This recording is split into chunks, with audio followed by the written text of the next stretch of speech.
बिना धागे की पतंग। एक बार एक पिता और पुत्र पतंगबाजी उत्सव में गए। आसमान को रंग बिरंगी पतंगों से भरा देखकर छोटा बेटा बहुत खुश हुआ। उसने भी अपने पिता से एक पतंग और बेलन वाला धागा लाने को कहा ताकि वह भी पतंग उड़ा सके।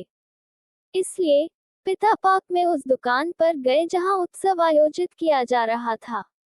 उन्होंने अपने बेटे के लिए पतंगे और धागे का एक रोल खरीदा। उसका बेटा पतंग उड़ाने लगा। जल्द ही उसकी पतंग आसमान में काफी ऊपर पहुंच गई।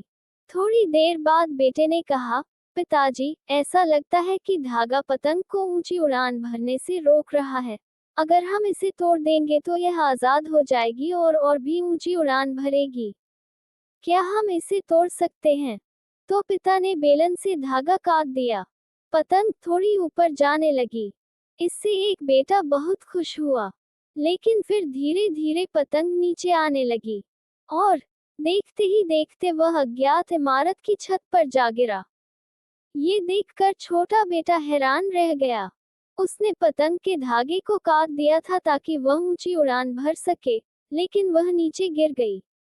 उसने अपने पिता से पूछा, पिताजी, मैंने सोचा था कि धागा कट जाने के बाद पतंग आजादी से ऊंची उड़ान भर सकेगी, लेकिन यह नीचे क्यों गिरा? पिता ने समझाया, बेटा, जीवन की जिस ऊंचाई पर हम रहते हैं, हम अक्सर सोचते हैं कि कुछ चीजें हैं जिनसे हम बंधे हुए हैं और वे हमें और ऊपर जाने से रोक रहे हैं।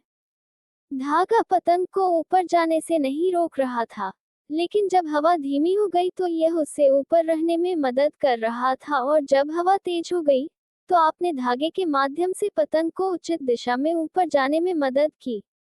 और जब हमने धागा काटा तो वह उस सहारे के बिना ही नीचे गिर गया जो आप धागे के माध्यम से पतंग को दे रहे थे। बेटे को अपनी गलती का एहसास हुआ। नैतिक। कभी कभी हमें लगता है कि अगर हम अपने परिवार, अपने घर से बंधे नहीं होते तो हम तेजी से प्रगति कर सकते थे और अपने जीवन में नई ऊंचाइयों तक पहुंच सकते थे। लेकिन हम यह महसूस करने में विफल रहते हैं कि हमारा परिवार, हमारे प्रियजन अपने समर्थन से हमारे जीवन में कठिन समय से बचने में हमारी मदद करते हैं और हमें अपने जीवन में उच्च ऊंचाइयों तक पहुंचने के लिए प्रोत्साहित करते हैं। वे हमें पकड़ नहीं रहे हैं, बल्कि हमारा समर्थन कर रहे हैं। उन्हें कभी भी जाने न दें।